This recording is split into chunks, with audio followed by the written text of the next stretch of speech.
Welcome to the Coins Information HD channel, coin collectors, investors, and curious minds. In today's video, we're diving deep into the world of American coinage to uncover the story, the value, the rarity, and the investment potential of a seemingly ordinary 5-cent piece, the 1984 Jefferson nickel. On the surface, this coin may look like any other nickel jingling around in your change jar, but certain examples of this coin are highly sought after and can be worth thousands of dollars in today's market. So whether you're a seasoned numismatist or just getting started in the world of coin collecting, stay tuned. This long-form video will provide an in-depth look at the origins, characteristics, key varieties, error types, grading importance, and the current 2025 market value of this fascinating coin. To understand the 1984 Jefferson nickel, we must begin with its roots. The Jefferson nickel series began in 1938, replacing the Buffalo nickel, which had been in circulation since 1913. Designed by sculptor Felix Schlag, the Jefferson nickel was part of a broader effort to modernize American coinage. Schlag's design features a left-facing portrait of Thomas Jefferson on the obverse and a depiction of his estate, Monticello, on the reverse. Fast forward to the year 1984. This was a time of significant political, technological, and cultural change in the United States.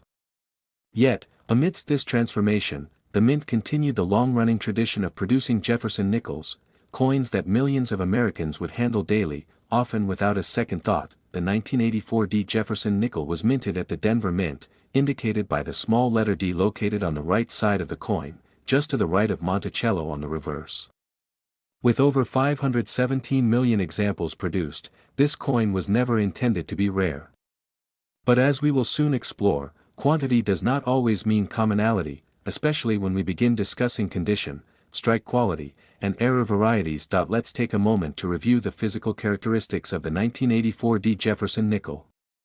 Understanding these specifications is essential when determining whether a coin is normal, altered, or unique. The coin has a standard diameter of 21.2 millimeters. It weighs approximately 5 grams. The composition consists of 75% copper and 25% nickel. The edge is smooth without any reading. The obverse features Thomas Jefferson's profile facing left, with the inscriptions, "In God We Trust," on the left, Liberty, and the year on the right. The reverse depicts Monticello, Jefferson's estate, with the inscriptions, E pluribus unum, Monticello, 5 cents, United States of America, and, importantly, the mint mark D for Denver. One key feature to watch for in Jefferson nickels is the sharpness of the steps leading up to the Monticello building.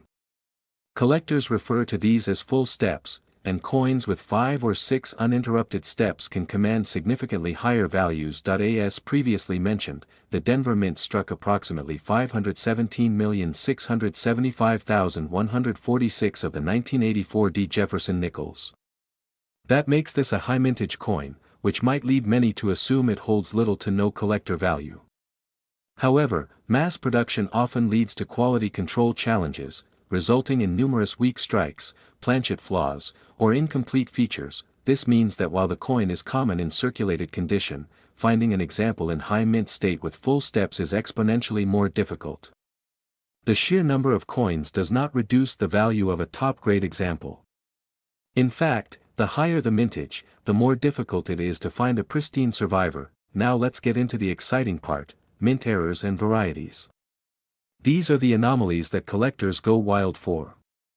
Although no official major double dies or repunched mint marks are widely recognized for the 1984 Jefferson nickel, several error types can dramatically boost its value. Among the most desirable are off-center strikes, where the design is not centered on the planchet. The more off-center, the more valuable it becomes, especially if the date is still fully visible. Die cracks and cuts, caused by breaks in the die that transfer raised lines or blobs onto the coin's surface. Clipped planchets, where a portion of the coin is missing due to a planchet cutting error. Full steps, as mentioned earlier, these are extremely important to Jefferson nickel collectors. A coin with 6 fully struck steps without interruptions is far more valuable than one without. In all these cases, professional authentication is key. An error or variety must be verified by a reputable grading service to command premium prices in the market. The condition of a coin is perhaps the single most important factor in determining its value. Coins are graded on a 70-point scale, with 1 representing a barely identifiable coin and 70 representing a perfect, flawless specimen. For the 1984 D. Jefferson nickel, in circulated condition, coins are generally only worth face value in mint state grades such as MS-60 to MS-63, values range modestly, often under $1 from MS-64 to MS-65, values increase to the range of $2 to $5. MS-66 examples, especially with full steps, can be worth significantly more, often between $50 and $150.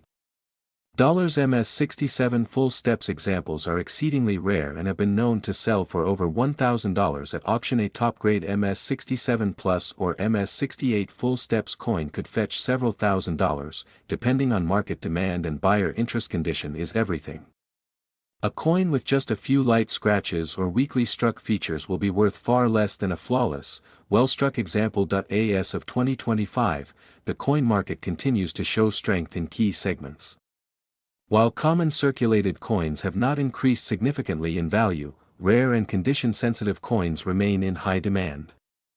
The Jefferson nickel series, once overlooked, has enjoyed a resurgence in popularity due to growing interest in modern-era coinage and increasing awareness of rare strike characteristics. In today's market, a typical 1984 D. Jefferson nickel in circulated condition remains worth only its face value of 5 cents. However, mint state examples without full steps are trading between $2 and $5, depending on the grade. Those with full steps start at around $20 for MS-65, climb to over $100 at MS-66, and can easily surpass $1,000 in MS-67. Collectors are increasingly targeting high-grade registry-quality coins to complete sets, and the 1984 D. Jefferson nickel, while abundant in lower grades, is exceedingly tough to find with a perfect strike and full details. So, what should you look for if you're searching through rolls or inherited a jar of old nickels? First, look for the mint mark D. Next, inspect the coin's overall condition. Check for luster, strike quality, and any unusual features. Pay particular attention to the steps on Monticello. If you count 5 or 6 clearly defined and uninterrupted steps, you may have a valuable example. If you suspect your coin is in high condition or displays a unique error, consider submitting it to a professional grading service. This investment could significantly increase its value, especially if it receives a high grade or full steps designation. And remember, while not every 1984 D. Jefferson nickel will make you rich, the thrill of discovery, the beauty of the design, and the opportunity to learn more about American history make collecting a rewarding experience in itself. Thank you for joining us in this detailed look at the 1984 D. Jefferson nickel. If you enjoyed this video or found it informative, please give it a thumbs up and consider subscribing for more in-depth content on rare coins, U.S. mint history, and numismatic investment strategies. Drop a comment below if you've ever found a rare Jefferson nickel or if you have a coin you'd like us to cover in a future video. Until next time, keep searching, keep collecting, and never underestimate the hidden treasures in your pocket change.